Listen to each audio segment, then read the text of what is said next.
Dave Grohl was the drummer for the band Nirvana. You've probably heard of them. They had this guy, Kurt Cobain, as frontman, the one who died. While he was with Nirvana, Dave started to write songs and to record some demos.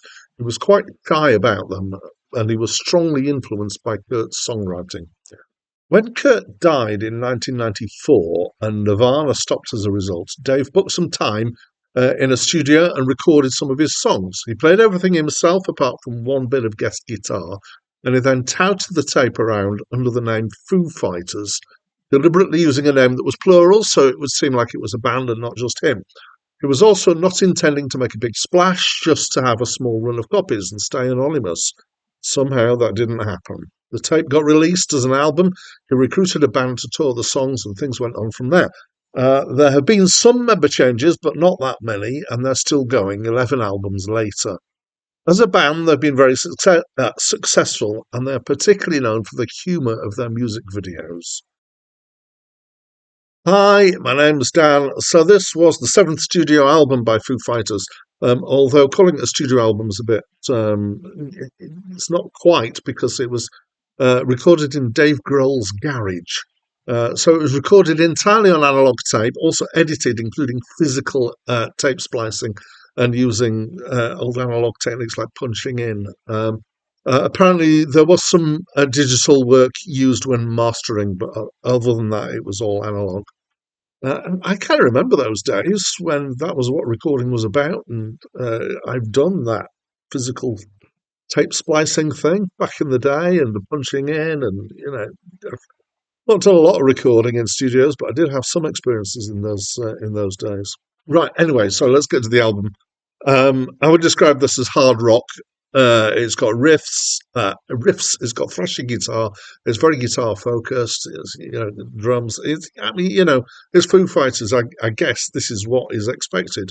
There's some good feel to the rock. I couldn't have said, listening to it, that it was particularly analog, but now that I know that, I guess I can kind of feel that it's got a certain organicness to it. It just seems well done, basically. Dave Grohl singing is good. He can shout too. He does give it quite a bit of intensity at times in this album.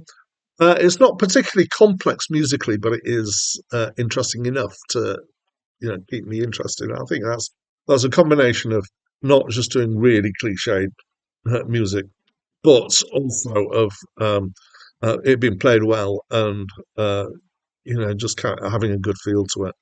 So the songs, I guess, are about life stuff. According to Wikipedia, it's about his life now and potentially in the future. I didn't really catch more than just some basic stuff in that. I would say overall it's not glamorous. It's just rock, but it's not. It shouldn't be despised because of that. It's not. To use a metaphor, it's not fancy French cuisine. It's a burger. But it is a good burger in a nice bun with some chili on it and some really nicely fried onions, that kind of thing. So it's well done version of relatively simple rock. So yeah, I enjoyed it. I thought it was a decent album of rock, and I quite like a decent album of rock. So I enjoyed this. So that's what I think. As always, I'd love to know what you think. So please do tell me by putting something in the comments down below there. That's it from me for now.